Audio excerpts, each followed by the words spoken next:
বৰ বেছিকৈ লাজ লাগে। ফেচবুকটো খোলাৰ লগে লগে কংগ্ৰেছৰ দিনত বহুত দুৰ্নীতি হৈছিল, বিজেপিৰ দিনত দুৰ্নীতি হোৱা নাই। মামা আপোনাক প্ৰশ্ন সুধিব বিচাৰোঁ, সেই কংগ্ৰেছৰ দিনত আটাইতকৈ প্ৰভাৱশালী নেতাজন কোন আছিলে?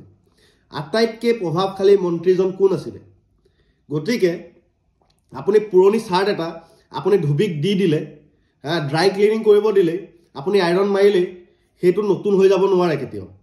গতিকে অসমৰ ৰাইজক ইমানো টুপি নিপিন্ধাব। অসমৰ ৰাইজে প্ৰত্যেকটো কথাই চাই থাকে বা দেখি আছে।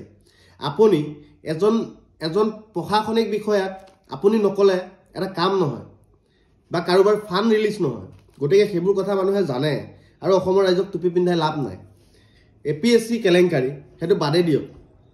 আপোনাৰ যদি সৎ সাহস আছে, কাউন্সিলত সোলাৰ লাইটৰ নামত যিবোৰ কেলেংকাৰী হৈছিল বা টিনপাতৰ নামত বা কাউন্সিলত অহা যিবোৰ পুঁজি, সেইবোৰ জনগোষ্ঠীয় লোকসকলে পাইছেনে ভালদৰে?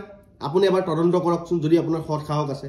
আপুনি ইমান জনগোষ্ঠীয় লোকসকলৰ কথা কৈ থাকে, মই মানিছোঁ আপুনি জনগোষ্ঠীয় লোকসকলক আপুনি ভাল পায়, কিন্তু আপুনি প্ৰাক্তন মুখ্যমন্ত্ৰী জনজাতীয় লোক সৰ্বানন্দ সোণোৱাল ডাঙৰীয়াক আপুনি ষড়যন্ত্ৰ কৰি আপুনি সেই চকীৰ পৰা আঁতৰাই আপুনি বহি গ'ল। আপুনি কি বুজালে জনজাতীয় লোকসকলক? আপুনি এবাৰ পাৰিলে উত্তৰ দিবচোন। ছেকেণ্ড, আপুনি জোনমণি ৰাভাক আপুনি জনজাতীয় লোকসকলক আপুনি ইমান ভাল পায় বুলি কয়, আপুনি পাৰিলে এবাৰ উত্তৰ দিবচোন যে জোনমণি ৰাভাৰ তদন্ত কি হ'ল আৰু কেইটা জনজাতীয় লোকে APS পাছ কৰিছে বা কেইজন মানুহে ভাল ভাল বিষয়ত আপুনি সংস্থাপন দিছে, আপুনি ক'বচোন। জনজাতীয় লোক কেইজনক দিছে? কেইজন আপুনি জনগোষ্ঠীয় লোকক আপুনি প্ৰশাসনিক বিষয়া বনাই ৰাখিছে? আপুনি উত্তৰ দিব পাৰিলে।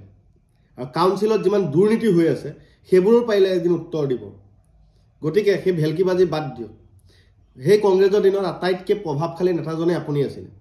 আৰু এটা কথা মই আপোনাক কওঁ, আজি মই শুধৰাই দিওঁ, এই কংগ্ৰেছৰ দিনত যিমান আন্দোলন কৰিছিলে জনগোষ্ঠীয় লোকসকলেই কওক, বিভিন্ন সংগঠনৰ নেতাসকলেই কওক, তাৰ সাৰ পানী যোগোৱা মানুহজন মামা আপুনিয়েই নহয়নে? আপুনি সেই চৰকাৰত বা সেই মুখ্যমন্ত্ৰীৰ লগত ঘনিষ্ঠ হ'বগৈ তেনেকুৱা কিছুমান আপুনি কাম কৰা নাইনে? সেই ইতিহাসে কেতিয়াও সেইবোৰ বস্তু ধূলিসাৎ কৰিব নোৱাৰে বা ইতিহাসে কেতিয়াও মুচিব নোৱাৰে। ইতিহাসত সেইবোৰ সোণালী আখৰেৰে লিপিবদ্ধ হৈ থাকিব। মনত ৰাখিব, অসমৰ ৰাইজ বুৰ্বক নহয়, জনজাতীয় লোকসকল বুৰ্বক নহয়। পাহাৰ ভৈয়াম এইবিলাক ক'বলৈ বৰ ভাল, কিন্তু আচলতে কৰিবলৈহে বৰ কঠিন। গতিকে এইবিলাক ভেলকিবাজি আৰু বেছি দিন নচলিব। গতিকে সেইকাৰণে ক'ব বিচাৰোঁ, ভাল চিন্তাৰে আপোনালোকে কাম কৰক, আমাৰ ক'ব লগা একো নাই।